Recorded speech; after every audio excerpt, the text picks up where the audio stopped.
Hi, this is Peter, aka Fathom on Twitter, here to show you how to build a easy, affordable personal computer with parts that you can buy at just about any computer store, like a Fry's Electronics, a Tiger Direct slash CompUSA, or Micro Center slash Fry's Electronics. So here, I'm going to start from the case. This is just a basic computer case. It supports USB 2.0. I pre-installed a card reader in there. I'll open this up shortly to show you what that does. This was just a basic Antec case at Fry's Electronics on sale for $20. Just the case. I put the part for the motherboard in. And I pre-installed some of the case fans. The other components are, this one supports 120mm case fan with either motherboard connector or Molex. The parts I'm going to be installing are socket LGA 1150, the newest Haswell chips from Intel. This is a combo set I got at Micro Center. You can also buy the same thing at Newegg or even Fry's, but Micro Center is local to me and they give good bundle deals. So this is a Gigabyte B85M-D3H. Alright, let me get this open here. And I have the tray, the back plate I mean. Got the SATA cables. Got the user manual and the drivers. The drivers are always good and important to have when you do an install from scratch. Use the drivers that are on the disk. Then once you get an internet connection, go to the manufacturer's website, search for the model number on their site and get the latest and greatest drivers. Your machine will thank you for being more stable. And here we've got the motherboard. I would recommend either getting Gigabyte or ASUS. I prefer Gigabyte much more now than before. So, got the motherboard here. I'll show you how to put on the processor. Then we have a generic DVD recorder. This one is serial ATA, because everything's going to be serial ATA with this machine since it's modern. I get a power supply. This one here is about 450 watt to 500 watt power supply. The important thing about this power supply that you need, this one's a 450 watt. Most important thing you need with these Intel motherboards is, with these in particular, you need the power supply adapter. There are two types. There's the 4 pin, which is for basic, but this one needs more power, so you need the 8 pin. I recommend getting the power supply that has the 8 pin, and don't try to find an adapter that converts the 4 pin to the 8 pin, because most of the time it does not work right. And make sure you have a reasonable amount of SATA power connectors and Molex. Next is a hard drive. I got right here just a 2 terabyte Hitachi hard drive. Can't remember if it's 7200 RPM or 5400, but it works. It's just for storage. Then here I have a Micro Center solid state drive. I'd recommend either Samsung or Toshiba. There's a few other brands that are good too. But this one's actually really good. It has a read-write speed of around 400 to 500 megabytes a second. Then for the memory, I'm just going to put a single DDR3 chip, a Ballistics by Crucial 8 GB DDR3 1600 PC 12800. So what you also need is, since these solid state drives are 2.5 inch and will fit laptops, you need a tray adapter. This one I have for another solid state drive I purchased in the past, but they sell these at the brick and mortar stores as well as online, and some solid state hard drives come with it. It converts a 2.5 inch drive to a 3.5 inch drive tray. And so the processor we have here, it was on sale at Micro Center for $199. It's an i5 4670 socket 1150 Haswell processor. and it's 4 cores. It's retail, so it has a 3-year warranty, and it comes with the heatsink fan. And then I just put in a few of these 120mm fans. It all depends on preference and price range. There's certain models that you can get that are actually ultra quiet. You literally won't hear them. You'll barely hear them at all. This is just basic generic one, and it works fine for what it needs to do. Give proper airflow into the machine. Alright, so now we're going to get down to the nitty-gritty. First, we're going to set up the processor on the motherboard and put the heatsink on it, and then install the memory. After that, we're going to start putting in the components one by one inside the case. Alright, so let me rip this motherboard bag open.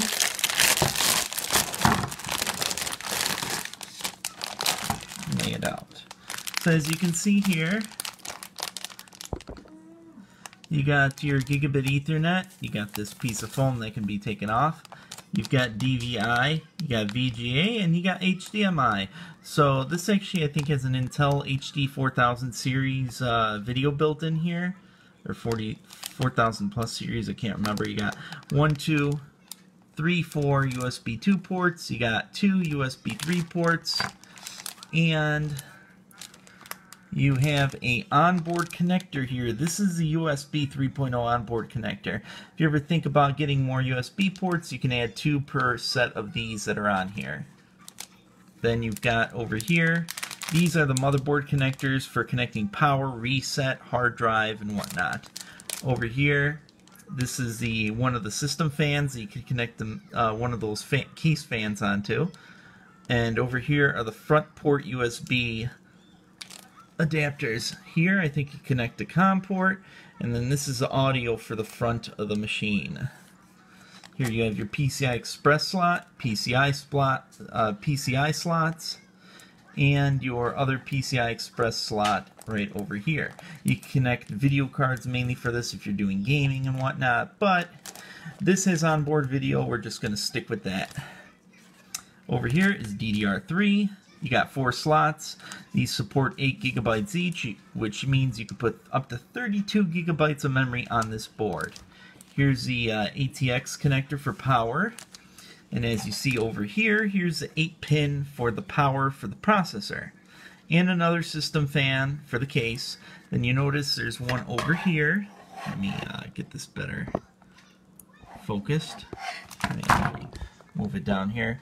Over here is the CPU fan. That's where you're going to connect the processor fan. And then over here is where the processor is going to be installed. And as you can see, you have different heat sinks and whatnot. So let me just get you the simple process of installing the processor. First, keep it on the anti-static bag so you don't cause a static discharge. Next, make sure you discharge yourself on something that is grounded, so that way you don't accidentally cause a discharge on the board, frying it and messing it up. Next, you're just going to take this clip, pull it back, lift it up. This piece flops over. Don't touch this. These are pins. You can mess them up really easily. What you're going to do is flip this, pop off this piece of plastic, get rid of it. Done. Next, you're going to cut open your processor box. I recommend getting retail processors because they offer a 3-year manufacturer warranty. When you get this one out, it's going to look like this. The processor is right here. This only goes in one way. They intentionally made it so it only goes in one way. So look carefully. There's these little grooves in here. You're going to fit the grooves to be exactly inside of here. All you have to do is lay it down carefully, wiggle it ever so slightly, make sure it's locked into place, close this down, make sure it fits the groove over there, and then gently slide it so it locks into place, and then slide it in here. And that part's done. Now you're going to put the heatsink on. Word of advice, they make this cord really tight. Make sure you loosen it a bit around, because if not, you're going to power it on and the fan is going to hit this. And it's going to make a really loud noise, or it's going to lock and cause your machine to heat up. So just fix it around a bit so that way you don't have an issue with that. Make sure it has enough room and leeway, and then you're going to see which way is best for this to be aligned. You can put it pretty much in any location. I like trying to face it this way. You could turn it either way because it's a square. It doesn't matter. Make sure these are turned to the right so that way they lock properly. So let me just fix this. Make sure it's loose enough. And you lock it into this. See? Spin it a little. So that way. Spin it a little. Make sure it doesn't hit anything. It's good. Also, make sure not to touch heatsink compound that's here. Lay it down. Wiggle it a little. Make sure there's enough slack. Then plug it into here. Make sure the plug connection is good. You're going to lift this up slowly, and starting from one of the corners, make sure you push it down gently till it clicks. Don't go clockwise or counterclockwise. Start from one corner to another corner.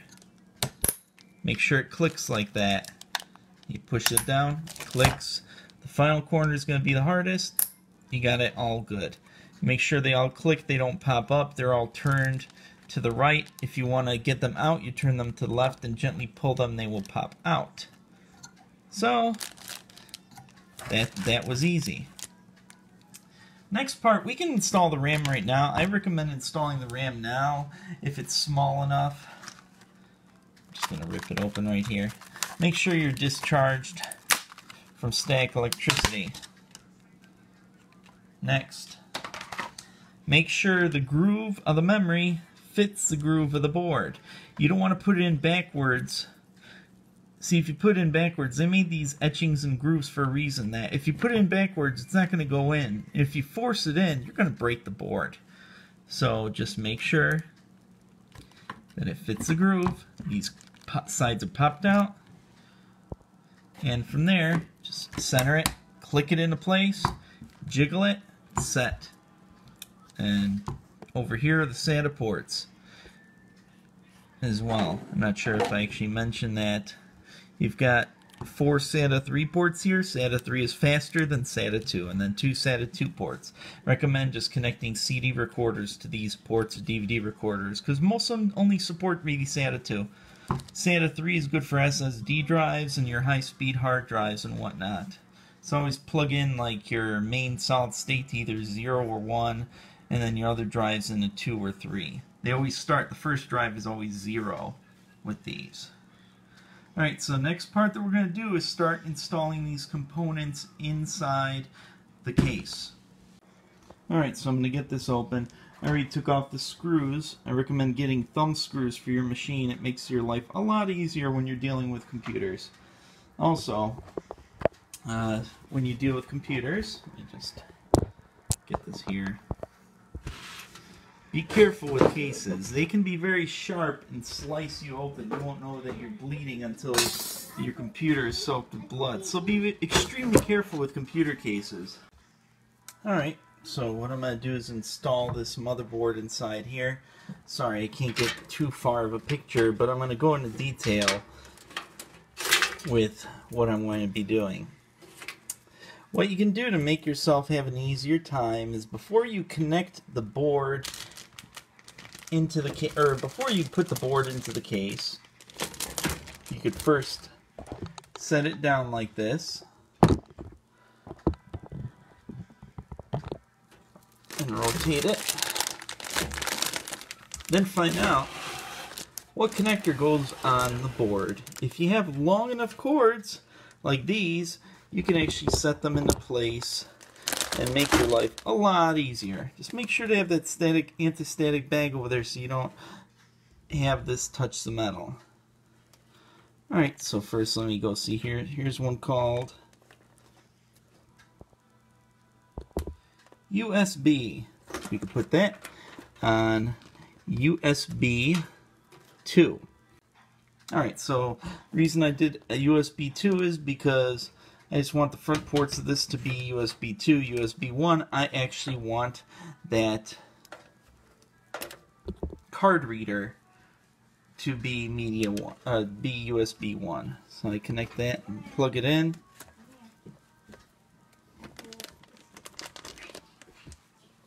And easy, right? So next here we have HD audio. HD audio also typically is F audio on the motherboard. So all you're going to do is plug it in like so. I'll plug it in a minute once I get the other connectors up. The next set of connectors are the motherboard connectors. I want to zoom in so you can actually get a better reading of it. As you see, there's power LED, power plus and minus, hard drive, reset, CI plus, which I have no idea what that is, speaker, and then power LED. So we're going to connect those one at a time. Let me get the cable set. What I did ahead of time is I split these up a little bit more so I have an easier time connecting them.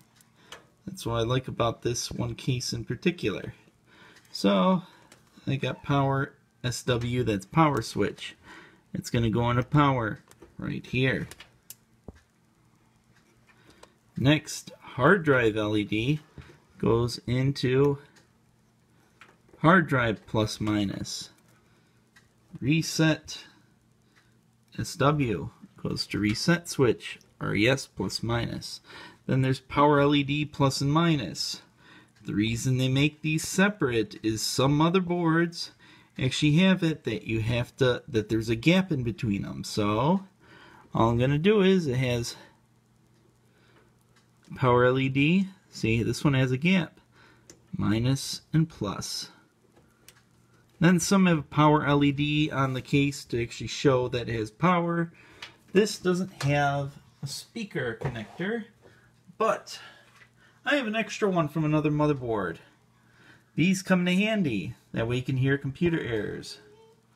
Let me get this in focus. It doesn't want to listen to me, huh? There we go. So here's a PC speaker. It's going to go right over here. I'll match the plus and minus up.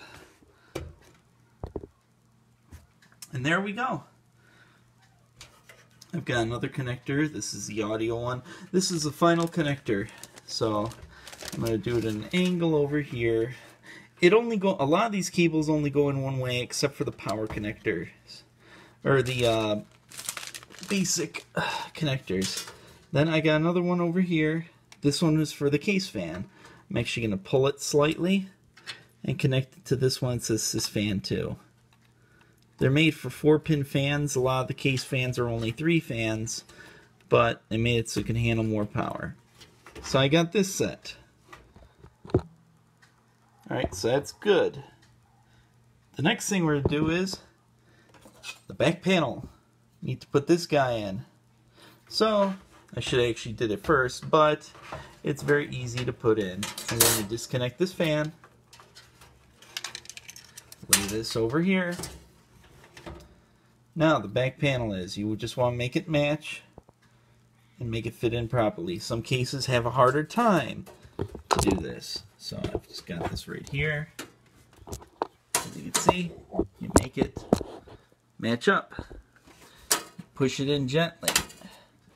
If it has a harder time pushing in, use a screwdriver, the back end of a screwdriver, and tap it in. This one is actually really easy to put in. And then all you do is lay in the motherboard. But before I do that, you see these little slots over here. I had to hand screw those in. Some cases have them preset. This one did not because this is a budget case. So I just had to put them in, just match them in with the pattern of the board. And now I'm going to lay this in, align it, the ports here, push it in, then this part will click into place. I go around and I make sure that the screw holes match with the motherboard. Let me just reconnect this power connector for the case fan. Got that in. So that part's set. What I'm going to do next is just put in the screws in the case just to lock the motherboard into place. What I recommend is to get some of these. They're like cloth washers. This board doesn't really need it, but if you're paranoid, it's good to put on. You put that in between the screw and it will add some cushion and possibly prevent some other issues as well. So I'm just going to screw in motherboard.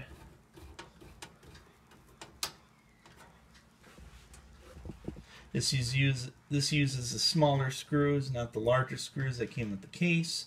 You may need to test them ahead of time before you put the motherboard into place, because you do not want to screw in the wrong screw and then have it caught.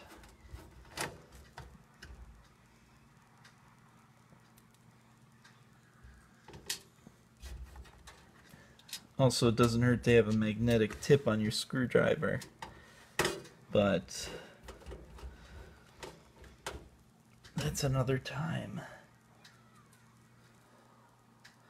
Yeah, some people recommend putting in the power supply and then the motherboard. I recommend against that because you want enough room to be able to actually put the screws in. You don't want to accidentally drop a screw somewhere in the case or in the processor fan, and then I have to take everything out and work with that again.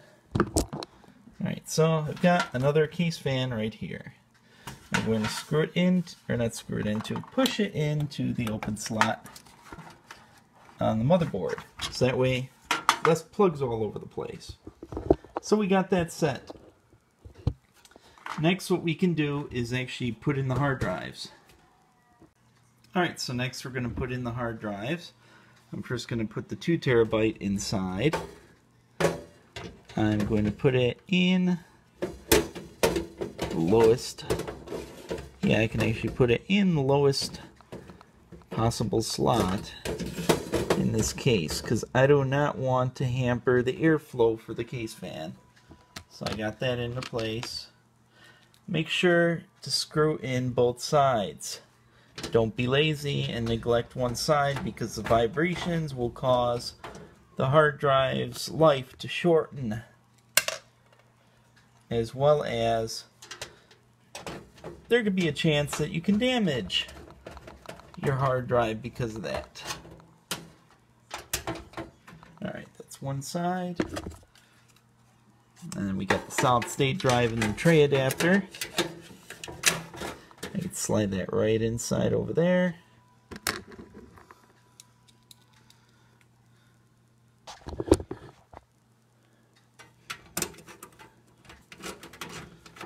Screw it in all nicely.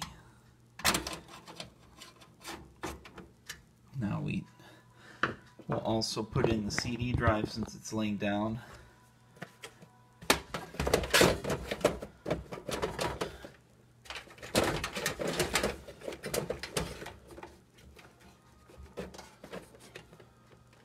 Alright. And CD drive uses the smaller screws. The hard drives use the larger screws.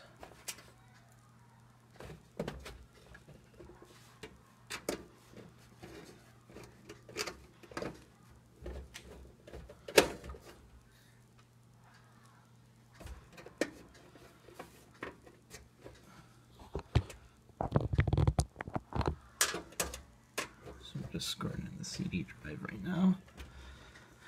Now,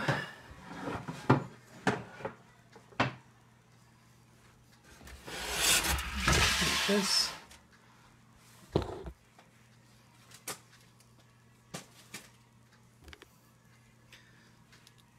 Screw in the hard drives.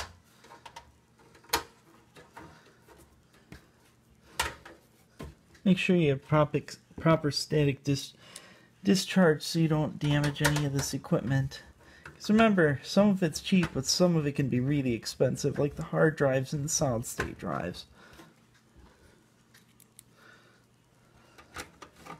I've been doing this for many years, so I'm always careful with what I'm doing, and I haven't really burned out anything.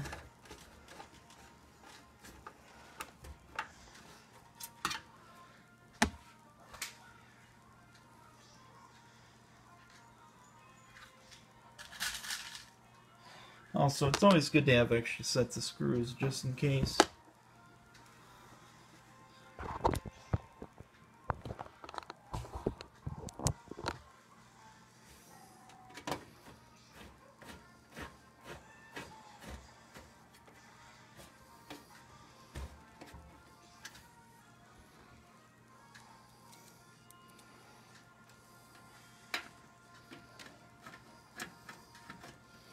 Alright, so these devices are screwed into place. Now to plug them in. The data cables first. Alright, I'll leave it this way. Let's see. Actually, I'll lay it down here again so we can see it better. Alright. So now we see the inside. This is 0 and 1. 0 is the bottom one.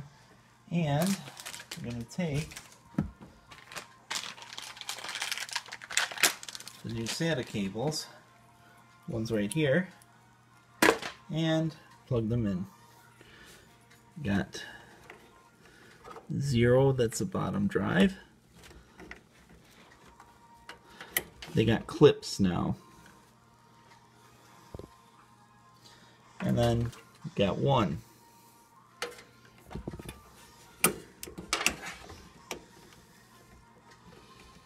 There. 0. Well, here, I'm going to actually use a different set of cables, because these cables over here will not work with the way this is. As you can see, they're bent like this. They actually will cause a problem on how I have it set up. So, I actually have another set. As you can see, I have an extra set of just pure flat cables. And this will do the trick. We start off with 0. Again.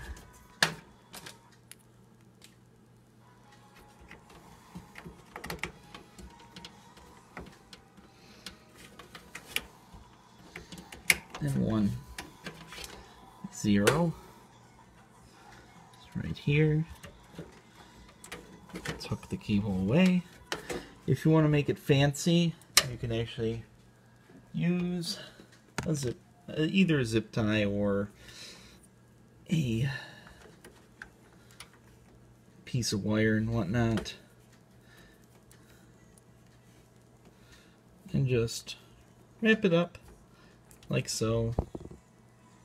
Make it nice and neat. Plug that in. Primary drive is going to be in port 0 of the SATA. And I'll fancy this one up too a little bit.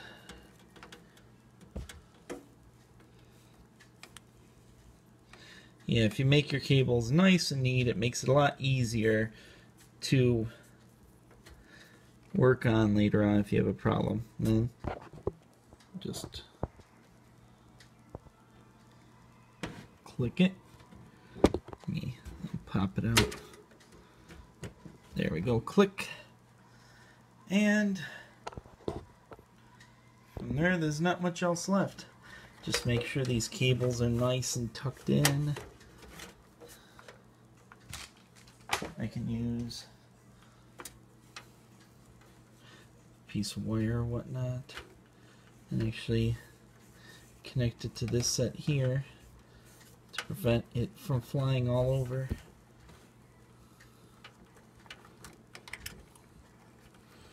Cable management's always good to do. Improves airflow, prevents the cables from getting caught in the fans and causing future problems. Alright, so now we're going to put the power supply in.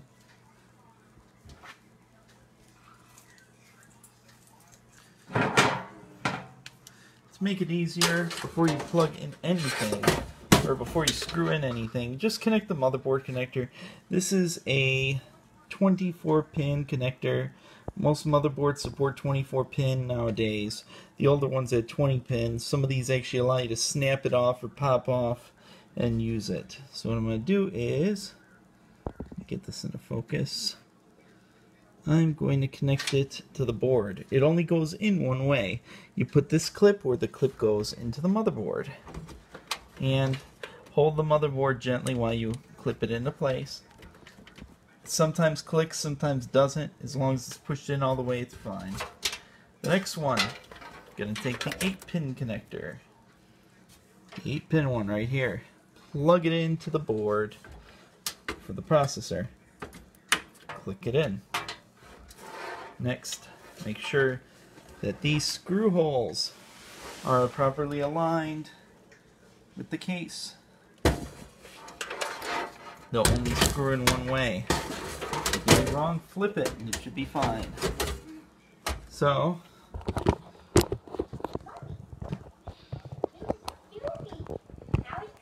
let me get this adjusted. There.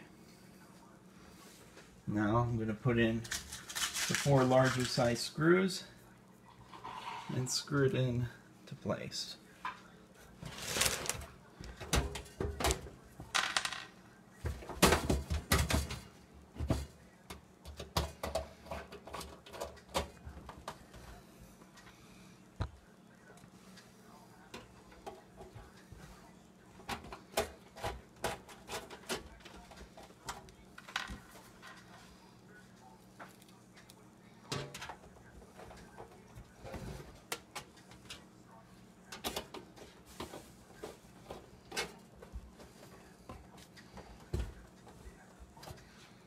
Alright, sometimes you have to loosen the screws just so you can get the last one in.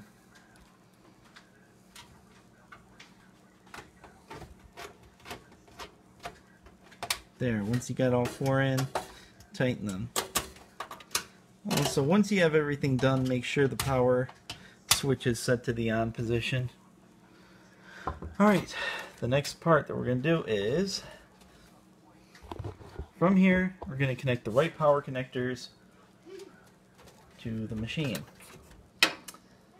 Alright, this one is lacking an extra SATA connector, but I have an adapter that will resolve that.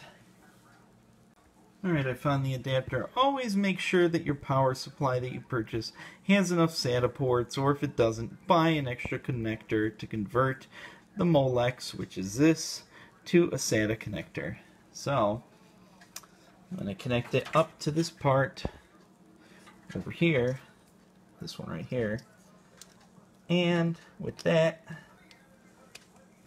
I can connect the DVD drive to power. With this leftover cable, I can tuck it up here, and it'll be free from any annoyances. Next, we got the 2 SATA connectors. Connect one over here. Do it nice and gently. That fit into place nicely. So you got them right here. Then the second SATA connector. These are L-shaped. They only go in one way. So make sure you don't force it in. Just jiggle it in nice and gently, and you put it in straight, like that. Now they're locked into place. Don't have to worry about it. Let's get this focused. Last piece that we have to connect. So this is a little snug, but it's okay. It's not going to be interfering with anything. If you had a video card, you may have to worry about that. But other than that, it's actually, because it has a little stiff connection, you're fine. The last part is the DVD drive. I left that out on purpose, just to leave room. Now, I'm going to connect that into number 2 on the board. Or actually, I'll connect it in as number 3. It'll be the 4th device, even though there's 3 connected there. From here, I'm going to first see how long I need it. I can make it a little smaller. Let's see if I have another item to lock it down with. Yeah, so either zip ties, twisty ties, and whatnot. I'll tie this on. You can get black because it'll look nice and you won't even know that it's tied down. So, got that. I'm going to tuck it in over here and plug it in. Makes a little click noise and it's good to go. Now we're ready to power on the computer. First, double check everything. Make sure all your connections are set and that they're good to go. What it looks like here, everything's good to go. Everything's plugged in, screwed in, nice and tightly. Now we're ready for the next step. Alright, so now we're on our finale of getting this machine up and running. All I did was just plug in a keyboard, a mouse, and a monitor. I used a simple wireless keyboard and mouse. Saves me the time and effort. Just plug it into the front port. And let's check the back. Here's a pro tip. When you put a machine together, when you're testing it for the first time, keep the side panels off. Don't just seal it all up thinking that you're a genius and you actually did it perfect the first time. Most of the time there can always be a loose cable or something else. Or if a cable's in the way of a fan, it's quicker to fix that when the case is open. So, power's off. You're going to flip it on. And a good sign is, depending on what motherboard you have, some of them have a green light. Looks like this one does not have a green light or a light set up inside. Some of them have it that if power goes into the board, you actually get a green light. Some video cards have it as well. So, I have it connected to the VGA port of this basic, simple, cruddy old 15-inch compact monitor. So, I got the switch on. I'm going to tap the power on. And that's a good sign. It's powering on. This DVD drive is powering on. And voila! The machine posted. I'm going to delete. And as you can see, I'm going to go into BIOS features. I'm going to select DVD drive. And you've got the DVD drive. I'm going to go to hard drive priorities. I'm going to actually select SATA SSD as the primary. Boot option 2 will be Hitachi. And I'm going to go on the BIOS here, disable. I don't need these card readers to be detectable. Disable. I can actually disable the other drive as well. You only need the main SATA drive to be the bootable drive. Peripherals, that's fine. PCI slot first. This is all depending on what you need. Onboard video, you can increase that to like 256 or 512, all depending on how much you need. Rapid start, always be careful about that because it'll just boot up and you won't be able to actually do menu select options. SATA configuration. Since this is a new machine, I would stick with AHCI for the configuration. You can do IDE, but that's for more older compatible stuff. Alright, let's see your hot plug, ignore that, port 0. Alright, so just showing the different devices and whatnot. You can set the time and date. Date and time is not completely correct, but I'll fix that later. No big deal. Shows the processor. Processor looks fine, 45 degrees, 43 degrees Celsius. It shows the different clock speeds. That looks fine. So yeah, we just wanted to boot off of the DVD drive first. And before you do this, get your brand spanking new copy of Windows 8 Pro or whatever version of Windows you want installed on here. I'm going to do the 64-bit one. Open up your CD drive, shove in your disk. And if you want to be extra fancy, you could, if you have another machine, you can put it on a flash drive and it'll install 2 to 3 times faster depending on how fast your flash drive is. And from there, you just select Save and Exit. Each BIOS is different. This is a gigabyte BIOS, so it may look different depending on what board that you use. This should automatically boot up to the CD drive. It may prompt me to actually press a key to boot up. Let's find out. Hear that lovely CD DVD drive spinning. Press any key to boot. Yes. Oops, I missed it. Or not. Let's see. Some of these motherboards actually will post their brand logos while they're running the installer for Windows 8.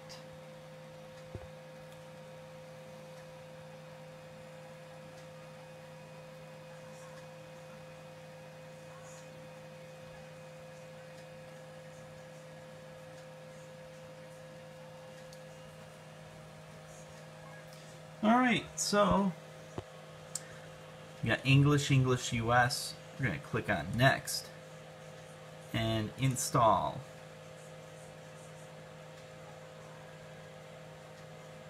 Let's let this sit for a bit. So it asks me for a serial number. I won't be able to show this, so I'm going to skip the next step after this. Alright, so here, Windows Software License Agreement. I'm going to select Accept the License Terms and go to Next. I'm going to do Custom Install. I had some data on this drive, so I'm going to wipe it. Mainly, I'm going to be wiping drive 0.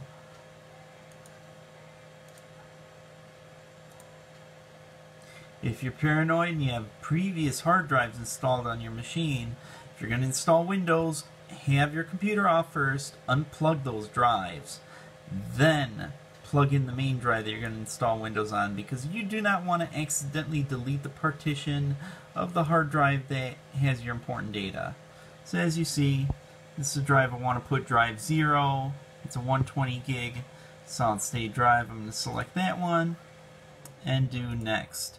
It will automatically partition it and set up Windows. I don't have to deal with partitioning. That's the nice thing about Windows 7 and Windows 8. So it's going to run the installer. It's going to take between 10 to 30 minutes, all depending on the speed of your machine, DVD drive, and the auto detection of the hardware. So just let it go from here, and the next step will be up shortly. Alright, so the machine rebooted now. Now it's booting. As you notice, it has the brand name logo with the Windows rotation. It's installing, let's remember the drivers for devices. If you have this connected to internet, it will actually try to download and auto-detect certain devices, but this isn't really downloaded, or really connected to internet, that is.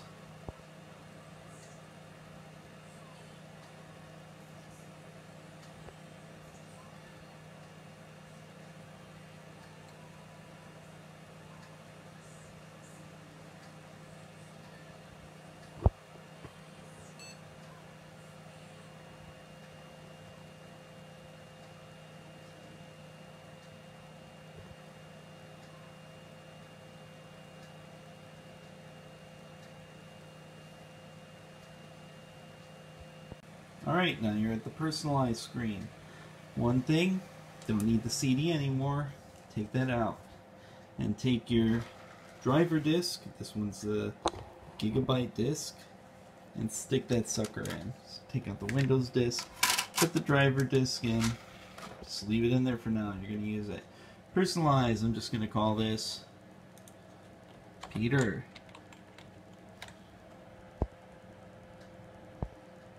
And I'll give it the color purple. Go to next. Settings, Express settings. I'm going to go to Customize. Windows Update, sure. Yeah, that's fine. That's fine. Sign to your PC.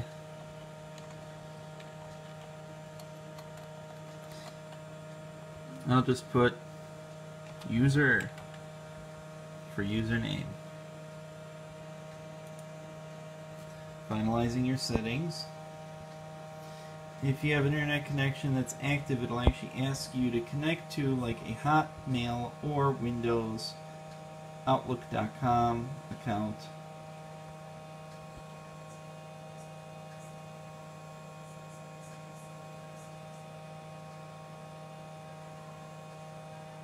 As you can see, it's giving you some little advice like the charms bar. If you're new to Windows 8, it's a window. If you press and hold the Windows and C key, it will bring up the Lucky Charms bar. And if you don't like that, you don't like Metro, you can download Classic Start. Google search it and it'll give you just about your old-fashioned start menu. So from here, we're going to pick desktop. From desktop, everything looks pretty big. I'm going to lower the screen resolution. Well, nope, won't let me. 102 bit 768 recommended. I'll open up Windows Explorer here.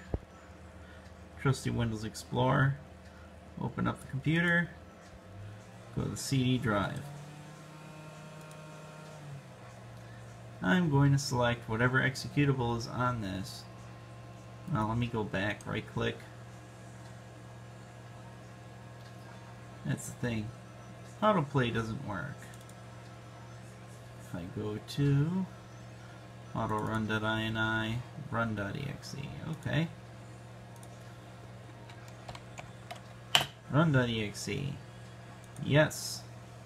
It'll probably give you a tool. This is a driver's disk. It'll probably give you a tool to auto-install whatever drivers and everything else. Well, I recommend doing the custom settings and removing the unnecessary garbage that's included with this driver disk. Like, do you need Google Drive?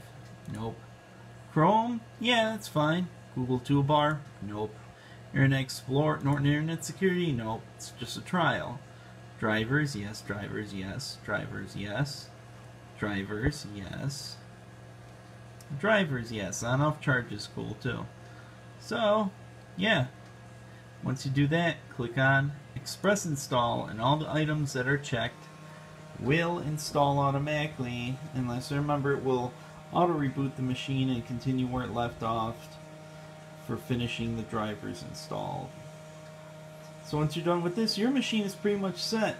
Just make sure you're connected to the internet, Windows is activated, and when you're done, you can do a start menu, type in Windows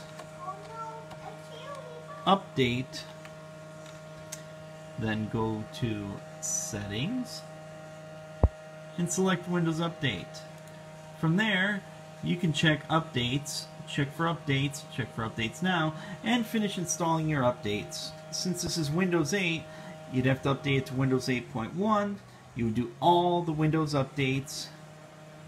Then, when you're done with that, go to the store, log in with a Microsoft account with the store, download all those updates, then you'll get the option at the store to install Windows 8.1. If you have any questions, comments, feedback, please leave them below on my video post.